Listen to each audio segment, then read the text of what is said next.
എല്ലാവർക്കും നമ്മുടെ ഇന്നത്തെ ക്ലാസ്സിലേക്ക് സ്വാഗതം. നാം കഴിഞ്ഞ ക്ലാസ്സിൽ നമ്മുടെ ടെക്സ്റ്റ് ബുക്കിലെ പേജ് നമ്പർ 128 ചോദ്യങ്ങളാണ് ചെയ്തു നിർത്തിയത് അല്ലേ. ഇനി നമുക്ക് പഠിക്കാനുള്ളത് ആൾജിബ്ര, അതായത് ബീജഗണിതം. അപ്പോൾ വളരെ പ്രധാനപ്പെട്ട ഭാഗമാണ് ഇനി നമുക്ക് പഠിക്കാനുള്ളത്. അപ്പോൾ അത് നമുക്കൊന്ന് നോക്കാം. അപ്പോൾ ഇവിടെ നോക്കിയേ, ഇവിടെ ഞാനൊരു ചതുരം വരച്ചിട്ടുണ്ട് അല്ലേ. ഇതിൻ്റെ വീതി അല്ലെങ്കിൽ ഉയരം 4 സെൻറ്റിമീറ്റർ, ഇതിൻ്റെ നീളം 6 സെൻറ്റിമീറ്റർ. ഓക്കെ, അപ്പോൾ ഇതിൻ്റെ വീതിയും നീളം തമ്മിലുള്ള റേഷ്യോ എന്താണ്? വീതിയും നീളവും തമ്മിലുള്ള റേഷ്യോ അല്ലേ. എന്താണ് വീതിയും നീളവും തമ്മിലുള്ള റേഷ്യോ? നമുക്കറിയാം, ഇത് 4 ആണെങ്കിൽ വീതി 4 ആണെങ്കിൽ നീളം 6 അല്ലേ. അപ്പോൾ 4:6, അതായത് 4:6 എന്ന് പറഞ്ഞാൽ നമുക്ക് ഇതിനെ രണ്ടിനെയും ചെറുതാക്കി എഴുതാണെങ്കിൽ 2 കൊണ്ട് ഡിവൈഡ് ചെയ്ത് എഴുതാം അല്ലേ. അപ്പോൾ 4നെ 2 കൊണ്ട് ഡിവൈഡ് ചെയ്ത് കഴിഞ്ഞാൽ 2 എന്ന് കിട്ടി, 3നെ 2 കൊണ്ട് ഡിവൈഡ് ചെയ്ത് കഴിഞ്ഞാൽ 3 എന്ന് കിട്ടി അല്ലേ. അപ്പോൾ വീതിയും നീളവും തമ്മിലുള്ള റേഷ്യോ എന്താണ്? 2:3 ആണ്. അപ്പോൾ നമുക്ക് ഇതേ റേഷ്യോയിലുള്ള മറ്റൊരു ചതുരം വരയ്ക്കാൻ വിചാരിക്കാം. റേഷ്യോ 2:3 ആയിരിക്കണം. അപ്പോൾ നമുക്ക് എങ്ങനെ വരയ്ക്കാം? ഇതിൻ്റെ റേഷ്യോ 2:3 ആണെന്ന് നമ്മൾ പറഞ്ഞു അല്ലേ. അപ്പോൾ ഇതുപോലെ നമുക്ക് 2:3 ഉള്ള മറ്റൊരു ചതുരം നമുക്ക് വരയ്ക്കണം. എങ്ങനെ വരയ്ക്കാൻ പറ്റും? നമുക്ക് വളരെ എളുപ്പത്തിൽ വരയ്ക്കാം അല്ലേ. എന്ത് ചെയ്താൽ മതി?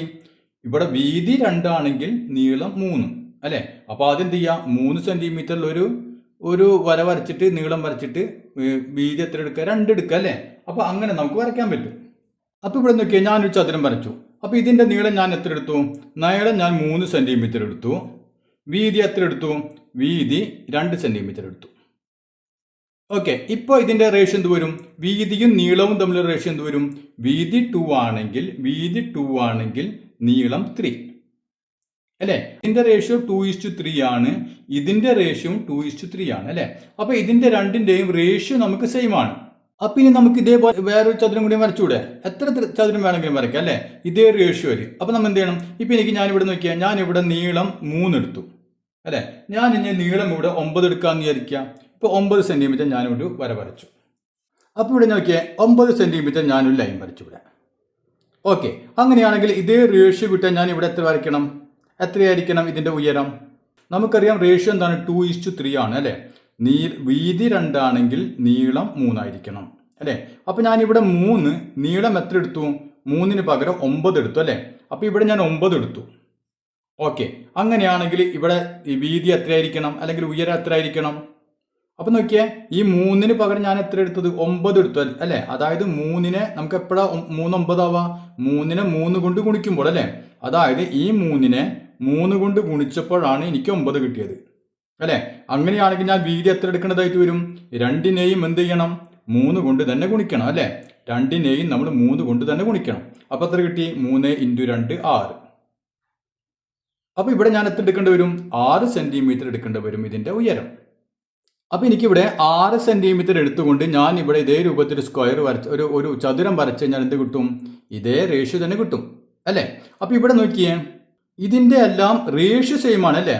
ഇവിടെ 6:9, ഇവിടെ നോക്കിയാൽ 6:9, വീതി 6 ആണെങ്കിൽ നീളം 9. അപ്പോൾ 6:9 എന്ന് പറഞ്ഞാൽ എത്രയാണ്? നമുക്ക് രണ്ടിൻ്റെയും നോക്കിയാൽ 6നെ നമുക്ക് എന്ത് കൊണ്ട് ഡിവൈഡ് ചെയ്യാം? 3 കൊണ്ട് ഡിവൈഡ് ചെയ്യാം അല്ലേ. അപ്പോൾ 2 കിട്ടി. 9നെ 3 കൊണ്ട് ഡിവൈഡ് കഴിഞ്ഞാൽ 3 കിട്ടി അല്ലേ. അപ്പോൾ നമുക്ക് റേഷ്യോ എത്ര കിട്ടി? 2:3 തന്നെ കിട്ടി അല്ലേ. അപ്പോൾ ഇവിടെയും നമുക്ക് 2:3 തന്നെയാണ് റേഷ്യോ കിട്ടിയത്. ഇവിടെയും നമുക്ക് 2:3 തന്നെയാണ് റേഷ്യോ. അതായത് ഇവിടെ 2/3 എന്ന് പറയുന്നത്, ശ്രദ്ധിക്കുക, 2/3 എന്ന് പറയുന്നതും പിന്നെയോ 4/6 എന്ന് പറയുന്നതും 4/6 അല്ലെ, ഈ അളവിലാണ് നാം ഇവിടെ വരച്ചത്.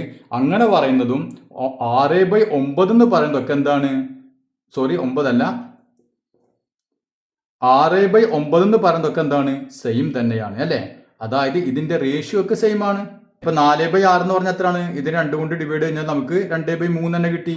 6/9 എന്ന് പറഞ്ഞാൽ നമുക്ക് 2/3 തന്നെ കിട്ടി അല്ലേ. അപ്പൊ ഇതിന്റെ റേഷ്യോ എന്താണ്? റേഷ്യോ സെയിം ആണ്. അപ്പൊ സംഖ്യകൾ മാറി എന്നല്ലാതെ റേഷ്യോയ്ക്ക് ഒരു വ്യത്യാസവും വരുന്നില്ല. അപ്പൊ അതായത് ഇവിടെ ഒരു അംശബന്ധത്തെ, ഇപ്പോൾ അംശബന്ധം അല്ലെ, നമ്മുടെ ആദ്യത്തെ അംശബന്ധം ഇപ്പൊ 2:3 അല്ലെ. ഈ അംശബന്ധത്തെ ഈ 2 സംഖ്യകളെയും നാം ഒരേ സംഖ്യ കൊണ്ട് ഗുണിക്കുകയാണെങ്കിൽ അംശബന്ധത്തിന് ഒരു മാറ്റവും ഉണ്ടാവില്ല.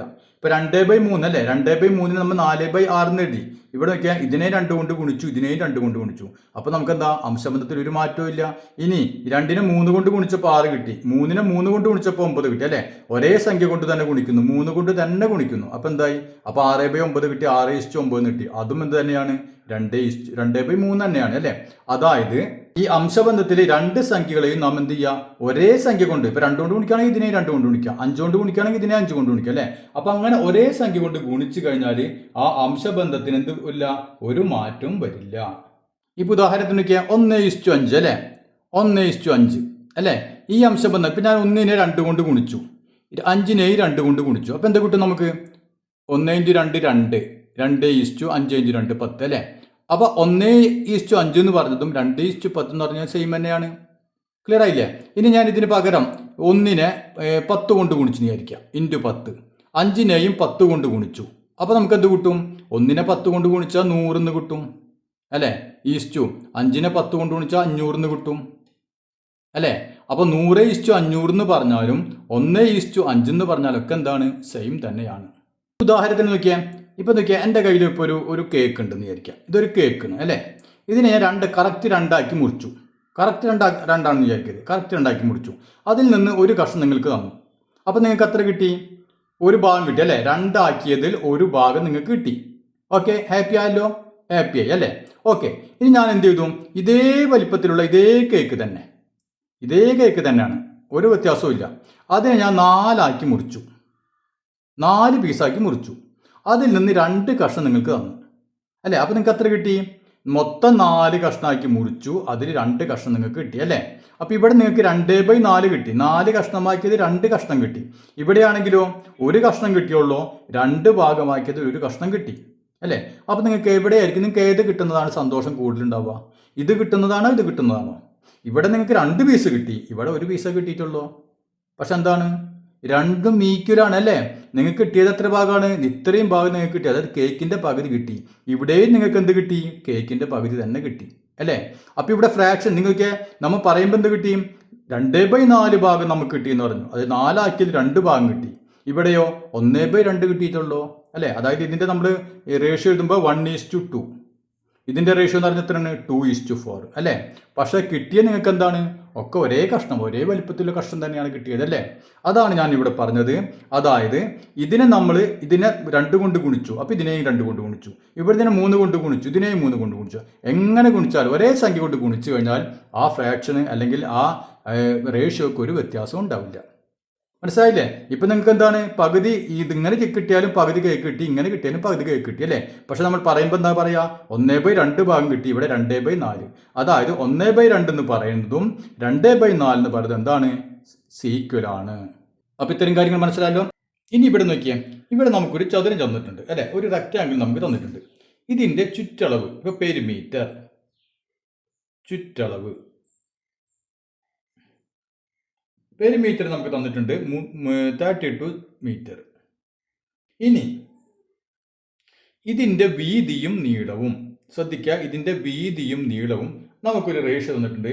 3:5 എന്ന റേഷ്യോയിലായിരിക്കണം.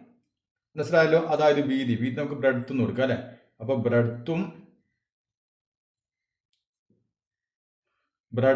ലെങ്ത്തും, അപ്പോൾ ബ്രെഡ്ത്തും ലെങ്ത്തും തമ്മിലുള്ള അംശബന്ധം 3:5 ആയിരിക്കണം. അപ്പോൾ ചോദ്യം മനസ്സിലായല്ലോ. ഒരു ചതുരം നമുക്ക് തന്നിട്ടുണ്ട്, ചതുരത്തിൻ്റെ പെരിമീറ്റർ ചുറ്റളവ് നമുക്ക് തന്നിട്ടുണ്ട് 32 മീറ്റർ. ഇതിൻ്റെ വീതിയും നീളവും 3:5 എന്ന അംശബന്ധത്തിലായിരിക്കണം. അപ്പോൾ വീതി 3 ആണെങ്കിൽ നീളം എത്രയായിരിക്കണം, 5 ആയിരിക്കണം. ഇങ്ങനെ ആയിരിക്കണം. അങ്ങനെയാണെങ്കിൽ ഈ ചതുരത്തിൻ്റെ നീളവും വീതിയും എത്രയായിരിക്കും? മനസ്സിലായല്ലോ. അപ്പോൾ ഇതിൻ്റെ ശരിക്കുള്ള നീളവും വീതിയാണ് നാം കണ്ടുപിടിക്കേണ്ടത്. നമുക്കിതിൻ്റെ റേഷ്യോ തന്നിട്ടുണ്ട് 3:5 എന്ന് തന്നിട്ടുണ്ട് അല്ലേ. അത് റേഷ്യോ ആണ്. അപ്പോൾ ഇത് 3 സെൻറ്റിമീറ്റർ അല്ലെങ്കിൽ ഇത് 3 മീറ്റർ ആണെങ്കിൽ ഇത് എത്ര ആയിരിക്കണം, ഇത് 5 മീറ്റർ ആയിരിക്കണം അല്ലേ. അപ്പോൾ നമുക്കറിയാം, നോക്കിയാൽ ഇവിടെ ഇപ്പോൾ നമ്മൾ ഇവിടെ 3 മീറ്റർ, ഇവിടെ 5 മീറ്റർ ആണെന്ന് വിചാരിക്കുക അല്ലേ. ഇതാണ് റേഷ്യോ. അങ്ങനെയാണെങ്കിൽ അപ്പോൾ ഇതേ അളവ് തന്നെ ആയിരിക്കില്ല അല്ലേ. ഇപ്പോൾ ഇതേ അളവ് തന്നെ ആണെങ്കിൽ ഇവിടെ 3 ഇവിടെ 5 ആണെങ്കിൽ ഇവിടെ എത്ര വരും, 5 തന്നെ വരും അല്ലേ. ഇത് 5 തന്നെ വരും. ഈ അളവ് എത്രയായിരിക്കും, 3 അല്ല 3 മീറ്റർ തന്നെ ആയിരിക്കും.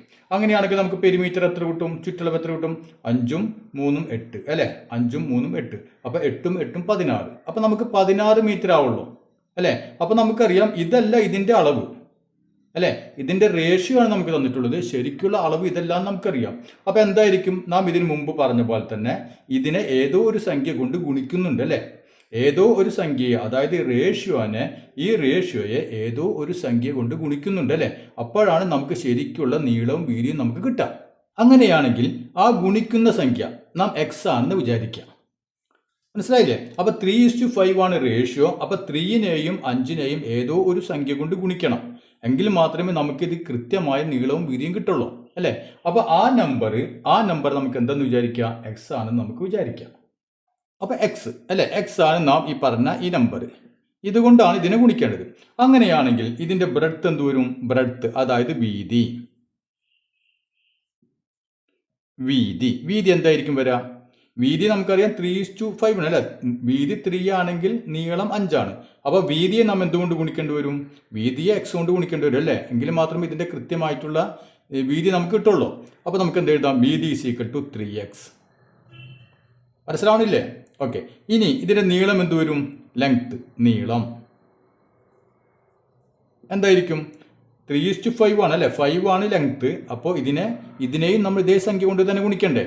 അപ്പോൾ 5x എന്ന് വരും. ഓക്കെ. അപ്പോൾ ഇതാണ് ഇതിൻ്റെ ഇപ്പോൾ നമുക്ക് കിട്ടുന്ന ചതുരത്തിൻ്റെ ശരിക്കുള്ള നീളം വീതി എത്രയായിരിക്കും? നീളം 5x വീതി 3x ആയിരിക്കും. അപ്പോൾ ഇനി ഇവിടെ നോക്കിയാൽ ഇതിൻ്റെ ചുറ്റളവാണ് നമുക്ക് തന്നിട്ടുള്ളത് അല്ലേ. 4 വശങ്ങളും കൂടി കൂട്ടിയായി കിട്ടുന്ന നീളമാണ് 32. 2 നീളവും 2 വീതിയും തമ്മിൽ കൂടി കൂട്ടിക്കഴിഞ്ഞാൽ നമുക്ക് 32 കിട്ടും അല്ലേ. 32 കിട്ടും. അതായത് 2 ലെങ്ത്തും പിന്നെ 2 വിഡ്ത്തും അല്ലേ. വിഡ്ത്ത് അത് 2 നീളവും 2 വീതിയും കൂടി കൂട്ടിക്കഴിഞ്ഞാൽ 39. അങ്ങനെയാണെങ്കിൽ ഒരു ലെങ്ത്തും 1 വിഡ്ത്തും തമ്മിൽ കൂടി കൂട്ടിയാൽ എത്ര കിട്ടും? ഇവിടെ നോക്കിയാൽ ഇത് 4ഉം കൂടി കൂട്ടിക്കഴിഞ്ഞാൽ 32 അല്ലേ.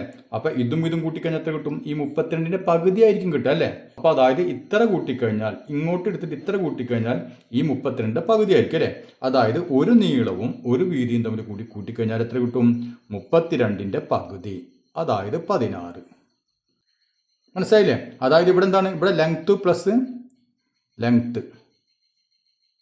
പ്ലസ് വിഡ്ത്ത് അല്ലെ. നീളവും പ്ലസ് വീതി, നീളം പ്ലസ് വീതി ഇവ തമ്മിൽ കൂടി കൂട്ടിക്കഴിഞ്ഞാൽ 16. 2 നീളവും 2 വീതിയും കൂടി കൂട്ടിക്കഴിഞ്ഞാൽ 32. ക്ലിയർ ആയല്ലോ? ഓക്കെ. അപ്പോൾ നമുക്ക് എന്ത് കിട്ടി? ഒരു നീളവും 1 വീതിയും കൂടി കൂട്ടിക്കഴിഞ്ഞാൽ നമുക്ക് 16 കിട്ടി അല്ലേ. അപ്പോൾ ഇവിടെ ഒരു നീളം എത്രയാണ്? 5x. ഒരു വീതി എത്രയാണ്? 3x അല്ലേ. അപ്പോൾ നമുക്ക് എന്ത് എഴുതാം? 5xും 3xും കൂടി കൂട്ടിക്കഴിഞ്ഞാൽ നമുക്ക് എത്ര കിട്ടണം? 16 കിട്ടണം. ക്ലിയർ ആയല്ലോ?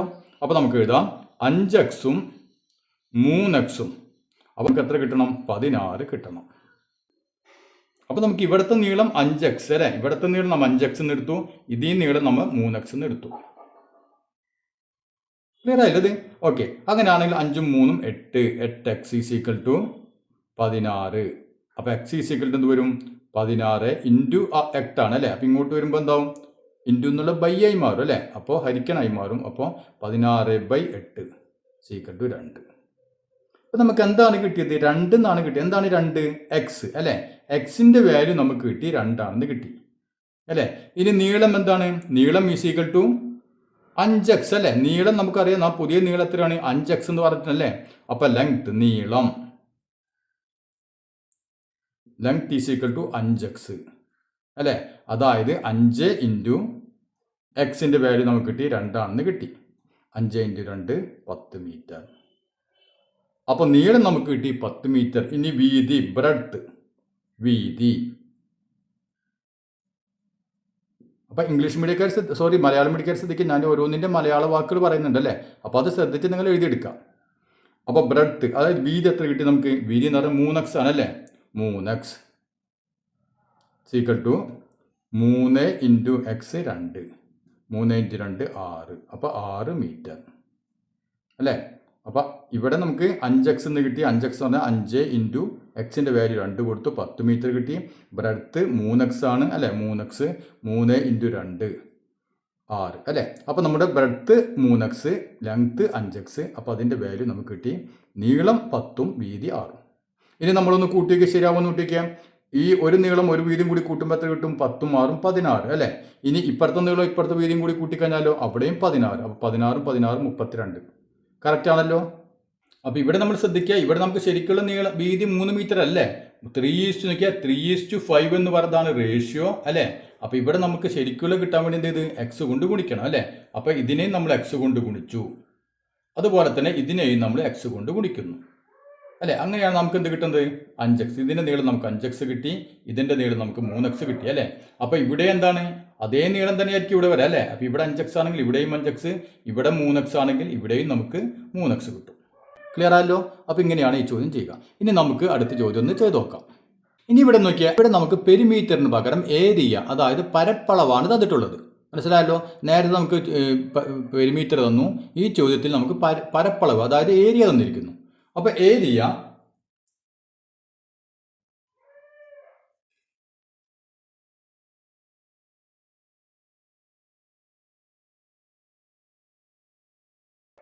ഇനി നമുക്കിതിൻ്റെ വീതിയും നീളവും തമ്മിലുള്ള റേഷ്യോ തന്നിട്ടുണ്ട് 4:5.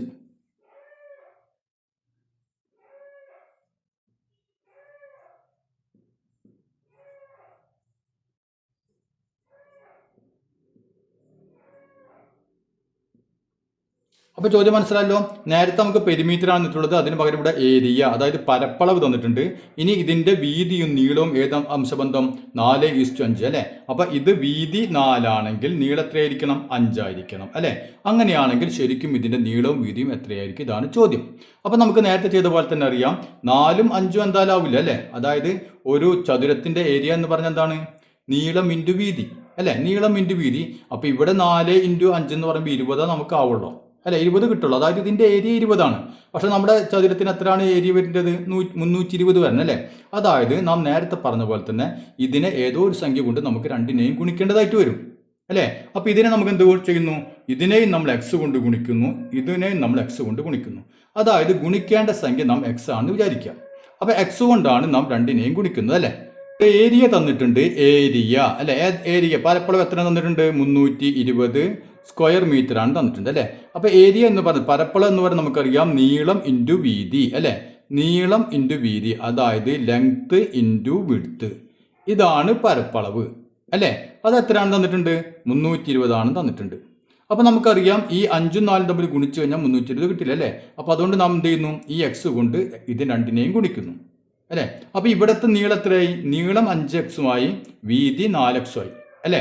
അപ്പോൾ ഇത് തമ്മിൽ ഗുണിച്ചു കഴിഞ്ഞാൽ എത്ര കിട്ടണം? 320 കിട്ടണം അല്ലേ. അപ്പോൾ നമുക്ക് ലെങ്ത്തിന് പകരം എന്ത് എഴുതാം? 5x ഇൻറ്റു വിഡ്ത്ത് എത്രയാണ്? 4x = 320 അല്ലേ. അപ്പോൾ നമുക്കിവിടെ എക്സ് ആണ് ആദ്യം കണ്ടുപിടിക്കേണ്ടത്. ഏത് സംഖ്യ കൊണ്ടാണ് ഇതിനെ ഗുണിക്കുന്നതാണ് നമ്മൾ ആദ്യം കണ്ടുപിടിക്കാൻ പോകുന്നത്. അപ്പോൾ 5 × 4 അല്ലേ. 5 × 4 20. ഇനി ഇവിടെ ശ്രദ്ധിക്കുക, പലരും തെറ്റിക്കും. എക്സിൻ്റെ എക്സ് തന്നെ അതുപോലെ എഴുതി വെക്കും. അതിന് ഇതുപോലെ എഴുതാൻ പാടില്ല. എക്സിൻ്റെ എക്സ് എത്രയാണ്? x². അത് തെറ്റിക്കാൻ പാടില്ല, x². അപ്പോൾ 20x² = 320. അങ്ങനെയാണെങ്കിൽ നമുക്ക് എന്ത് ചെയ്യാം? ഈ x² വാല്യൂ കണ്ടുപിടിക്കാൻ പറ്റും അല്ലേ. x² ഇങ്ങനെ വരും. x² = 320. ഈ 20 ഇങ്ങോട്ട് പോകുമ്പോൾ ഇൻറ്റു 20 എന്നുള്ളത് /20 അല്ലേ. /20. ഇവിടെ നമുക്ക് എന്ത് ചെയ്യാം? ഈ 0 ക്യാൻസൽ ചെയ്ത് കളയാം അല്ലേ. പലരും എന്ത് ചെയ്യും? ഈ 20ഉം 20ഉം ക്യാൻസൽ ചെയ്യും. അങ്ങനെ പറ്റുമോ? അങ്ങനെ പറ്റില്ല. കാരണം എന്താ? ഇത് 320 20 അല്ലേ. ഇപ്പം 3 × 20 ആണെങ്കിൽ നമുക്ക് ഈ 20 ക്യാൻസൽ ചെയ്യാം. പക്ഷേ ഇവിടെ ക്യാൻസൽ ചെയ്യാൻ പാടില്ല അല്ലേ. അപ്പോൾ എന്താ 0 ക്യാൻസൽ ചെയ്തെന്ന് വയ്ക്കും. 0 ക്യാൻസൽ ചെയ്യാൻ കാരണം എന്താ? രണ്ടിനെയും നമ്മൾ 10 കൊണ്ട് ഡിവൈഡ് ചെയ്യുന്നു അല്ലേ. അതാണ് അതുകൊണ്ടുള്ള ഉദ്ദേശിക്കുന്നത്. അപ്പോൾ നമ്മൾ 2 കൊണ്ട് ഡിവൈഡ് ചെയ്യില്ലേ, അതുപോലെ ഇവിടെ ഇതിനെയും 10 കൊണ്ട് ഡിവൈഡ് ചെയ്തു, ഇതിനെയും 10 കൊണ്ട് ഡിവൈഡ് ചെയ്തു. ക്ലിയർ ആയല്ലോ? അപ്പോൾ നമുക്ക് എന്ത് കിട്ടി? 32/2. 32/2 എത്രയാണ്? 16 അല്ലേ. അപ്പോൾ x² 16. അങ്ങനെയാണെങ്കിൽ എക്സ് അല്ലേ ഏതിൻ്റെ വർഗമാണ് 16? 4 × 4 അല്ലേ. 4 × 4 ആണ് 16. അപ്പോൾ എക്സിൻ്റെ x² 16 ആണെങ്കിൽ എക്സ് എന്ത് വരും? എക്സ് √16 എന്ന് പറയും നമ്മൾ അല്ലേ. അതായത് ഏത് രണ്ട് സംഖ്യകൾ നമ്മൾ ഗുണിച്ചാലാണ് നമുക്ക് 16 കിട്ടുക? 4 × 4 അല്ലേ. അപ്പോൾ എക്സിൻ്റെ വില കിട്ടി നമുക്ക് 4. ഇനി അങ്ങനെയാണെങ്കിൽ നമ്മൾ നീളം എത്ര വരും? നീളം ലെങ്ത് നീളം എത്ര കിട്ടും നമുക്ക്? നീളം = 5x അല്ലേ. 5x അതായത് 5 × എക്സിൻ്റെ വാല്യൂ നമുക്ക് കിട്ടി 4. 5 × 4 എത്രയാണ്? 20 അല്ലേ. അപ്പോൾ നീളം നമുക്ക് കിട്ടി 20 മീറ്റർ. ഇനി നമുക്ക് വീതി കണ്ടുപിടിക്കണം അല്ലേ. വീതി വിഡ്ത്ത് എന്ത് വരും? വിഡ്ത്ത് = എത്രയാണ്? 4x അല്ലേ. 4x = 4 × എക്സിൻ്റെ വാല്യൂ നമുക്ക് കിട്ടി 4. അപ്പോൾ 4 × 4 16. അപ്പോൾ 16 മീറ്റർ ആയിരിക്കും ഇതിൻ്റെ വീതി. ഇനി എല്ലാവരും നമ്മുടെ ടെക്സ്റ്റ് ബുക്ക് എടുക്കുക. ടെക്സ്റ്റ് ബുക്കിൽ പേജ് നമ്പർ 133 ആദ്യത്തെ ചോദ്യം നമുക്ക് ചെയ്ത് നോക്കാം. The ratio of the inner and outer angle of a regular polygon is 7:2. അതായത് റെഗുലർ പോളിഗൺ അതായത് സമബഹുഭുജം അല്ലേ, അതിൻ്റെ ഇന്നർ ആംഗിളും ഔട്ടർ ആംഗിളും തമ്മിലുള്ള റേഷ്യോ നമുക്ക് തന്നിട്ടുണ്ട് 7:2 അല്ലെ. ഇനി എന്താണ് ചോദിച്ചിട്ടുള്ളത്? How much is each angle. അങ്ങനെയാണെങ്കിൽ ഓരോ ആംഗിളും ഓരോ കോണുകളും എത്ര വീതം ഉണ്ടായിരിക്കും എന്നാണ് ചോദ്യം. അപ്പൊ ചോദ്യം മനസ്സിലല്ലോ. ഒരു റെഗുലർ പോളിഗൺ അല്ലെ, സമബഹുഭുജം. അപ്പൊ നമുക്കറിയാം ഒരു പോളിഗണിന്റെ അതായത് ബഹുഭുജത്തിന്റെ ഇന്നർ ആംഗിളും ഔട്ടർ ആംഗിളും എപ്പോഴെന്തായിരിക്കും? അത് നമ്മൾ മുമ്പ് പഠിച്ചിട്ടുണ്ട് അല്ലേ. ഇന്നർ ആംഗിളും ഔട്ടർ ആംഗിളും കൂടി കൂട്ടിക്കഴിഞ്ഞാൽ നമുക്ക് എത്ര കിട്ടുക? 180 ഡിഗ്രി ആയിരിക്കും അല്ലേ. അതിലൊരു മാറ്റവും ഇല്ല. അപ്പോൾ ഒരു ഇന്നർ ആംഗിളും ഒരു ഔട്ടർ ആംഗിളും തമ്മിൽ കൂടി കൂട്ടിക്കഴിഞ്ഞാൽ നമുക്ക് എത്ര കിട്ടും? 180 കിട്ടും അല്ലേ. അപ്പോൾ നമുക്ക് ആദ്യം എന്ത് എഴുതാം? ഇന്നർ ആംഗിളും ഔട്ടർ ആംഗിളും കൂടി കൂട്ടിക്കഴിഞ്ഞാൽ 180 ആണ്.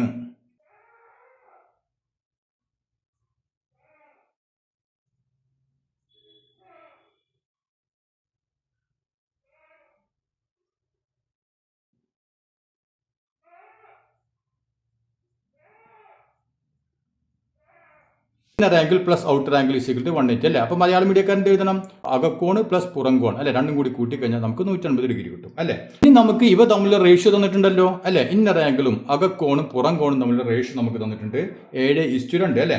അപ്പോൾ നമുക്ക് ഇന്നർ ആംഗിൾ അപ്പോൾ ഞാനിവിടെ ഇന്നറിന് മാത്രമേ എഴുതണുള്ളൂ. ഇന്നർ ആംഗിൾ ആണിത് ഈസ് ടു ഔട്ടർ ആംഗിൾ അല്ലെ, പുറംകോൺ. അപ്പോൾ ഇന്നർ ആംഗിളും ഔട്ടർ ആംഗിളും തമ്മിലുള്ള റേഷ്യോ അകക്കോണും ഈസ് ടു പുറംകോൺ എന്താണ്? ആ തമ്മിലുള്ള റേഷ്യോ എന്താണ് തന്നിട്ടുള്ളത്? 7:2 അല്ലെ, 7:2 ആണ് ഇവ തമ്മിലുള്ള അംശബന്ധം. അപ്പോൾ നമ്മൾ നേരത്തെ ചെയ്ത പ്രോബ്ലം ഉണ്ടല്ലോ, 2 ചെയ്തല്ലേ, അതേ രൂപത്തിൽ തന്നെയാണ് ഇത് ചെയ്യേണ്ടത്. ഇവിടെ നോക്കിയേ, ഇന്നർ ആംഗിൾ 7ഉം ഔട്ടർ ആണെങ്കിൽ ഔട്ടർ ആംഗിൾ 2 അല്ലെ, ഇതാണ് റേഷ്യോ. അപ്പോൾ ശരിക്കുള്ള ആംഗിൾ ഇതായിരിക്കുമോ? ആയിരിക്കില്ല അല്ലേ. അപ്പോൾ ശരിക്കുള്ള ആംഗിൾ കിട്ടാൻ നമ്മൾ എന്ത് ചെയ്യണം? ഇതിന്റെ കൂടെ എക്സ് അങ്ങോട്ട് കൊടുക്കാം അല്ലെ. അതായത് ഇന്നർ ആംഗിള് ശ്രദ്ധിക്കുക, ഇന്നർ ആംഗിള് എത്രയായിരിക്കും അല്ലേ? 7ന്റെ കൂടെ ഒരു എക്സ്, അപ്പം 7x. അതായത് എക്സ് കൊണ്ട് 7നെ ഗുണിക്കുന്നു അല്ലേ. അതായത് എക്സ് ഏതാണെന്ന് നമുക്കറിയില്ല, അതാണ് നമ്മൾ ആദ്യം കണ്ടുപിടിക്കേണ്ടത്. അതുപോലെ തന്നെ ഔട്ടർ ആംഗിളോ, ഔട്ടർ ആംഗിൾ അതും എത്രയായിരിക്കും? ഇവിടെ 2 ആണ് അല്ലേ. 7:2 ഔട്ടർ ആംഗിൾ 2 ആണെങ്കിൽ 2x അല്ലേ. ആ രണ്ടിനെ ഏതോ സംഖ്യ കൊണ്ട് ഗുണിക്കും നമ്മൾ. അതുപോലെ തന്നെ 7നെയും അതേ സംഖ്യ കൊണ്ട് ഗുണിക്കുന്നു അല്ലേ. അപ്പോൾ നമുക്ക് കൃത്യമായിട്ടുള്ള ആംഗിൾ കിട്ടും. അപ്പോൾ ഇവിടെ ഇന്നർ ആംഗിൾ 7x എന്ന് കൊടുത്തു, നമ്മൾ ഔട്ടർ ആംഗിൾ 2x എന്ന് കൊടുത്തു അല്ലേ. ഇനി നമുക്കറിയാം ഇന്നർ ആംഗിളും ഔട്ടർ ആംഗിളും കൂടി കൂട്ടിക്കഴിഞ്ഞാൽ 180 കിട്ടണമല്ലോ. അപ്പോൾ ഇന്നർ ആംഗിൾ 7x അല്ലേ. അതായത് 7x plus outer angle 2x. അപ്പോൾ ഇന്നർ ആംഗിളും ഔട്ടർ ആംഗിളും തമ്മിൽ കൂടി കൂട്ടിക്കഴിഞ്ഞാൽ നമുക്ക് എത്ര കിട്ടണം? 180 ഡിഗ്രി കിട്ടണം. ശരിയല്ലോ. ഓക്കെ. അപ്പോൾ 7x പ്ലസ് 2x എത്ര x ആയി? 9x ഈക്വൽ ടു 180 അല്ലേ. അങ്ങനെയാണെങ്കിൽ x എത്രയായിരിക്കും? 180. ഇനി ഇവിടെ ഇൻറ്റു 9 ആണ് അല്ലേ. അപ്പോൾ ഇപ്പുറത്ത് വരുമ്പോൾ എന്താവും? ബൈ ഹരിക്കനായി, ഗുണിക്കണം എന്നുള്ളത് ഹരിക്കലായി. അപ്പോൾ 180/9 സീക്വൽ എത്ര വരും നോക്കിയാൽ? 9 18 എത്ര 9 ഉണ്ട്? 2 9 ഉണ്ട് അല്ലേ. ഓക്കെ, 2 9, ബാക്കിയൊന്നുമില്ല. ഇനി ഇവിടെ ഒരു 0 ഉണ്ട്, 0 ഇട്ട് കൊടുത്തു. അപ്പോൾ എത്ര കിട്ടി നമുക്ക്? 20. അപ്പോൾ ഇവിടെ നമുക്ക് എന്താണ് കിട്ടിയത്? എക്സിൻ്റെ വാല്യൂ ആണ് 20 കിട്ടിയത് അല്ലേ. എക്സിൻ്റെ വാല്യൂ നമുക്ക് 20 കിട്ടി. അങ്ങനെയാണെങ്കിൽ ഇന്നർ ആംഗിൾ നമ്മൾ പറഞ്ഞിട്ടുണ്ട് എത്രയാണ്? ഇന്നർ ആംഗിൾ എന്ന് പറഞ്ഞാൽ 7x ആണ് അല്ലേ. അപ്പോൾ ഇന്നർ ആംഗിൾ അകക്കോൺ, ഇന്നർ ആംഗിൾ അകക്കോൺ അല്ലേ, അകക്കോൺ എത്രയാണ്? 7x. അതായത് 7 ഇൻറ്റു എക്സിൻ്റെ വില നമുക്ക് കിട്ടിയാലും എത്രയാണ്? 20. 7 ഇൻറ്റു 20 140. അപ്പോൾ ഇന്നർ ആംഗിൾ നമുക്ക് കിട്ടി 140. ഇനിയോ ഔട്ടർ ആംഗിൾ കണ്ടുപിടിക്കണം അല്ലേ. ഔട്ടർ ആംഗിൾ അതായത് പുറംകോൺ, ഔട്ടർ ആംഗിൾ സീക്വൽ ടു എന്താണ്? 2x സീക്വൽ ടു 2 ഇൻറ്റു എക്സിൻ്റെ വാല്യൂ 20. അപ്പോൾ 2 ഇൻറ്റു 20 40 ഡിഗ്രി. ക്ലിയർ ആയല്ലോ. അപ്പോൾ ഇതിൻ്റെ ഇന്നർ ആംഗിൾ 140 ആയിരിക്കണം, ഔട്ടർ ആംഗിൾ 40 ആയിരിക്കണം. ഇനി അതിൽ ബാക്കിയുള്ള ചോദ്യങ്ങൾ നമുക്ക് അടുത്ത ക്ലാസ്സിൽ ചെയ്യാം.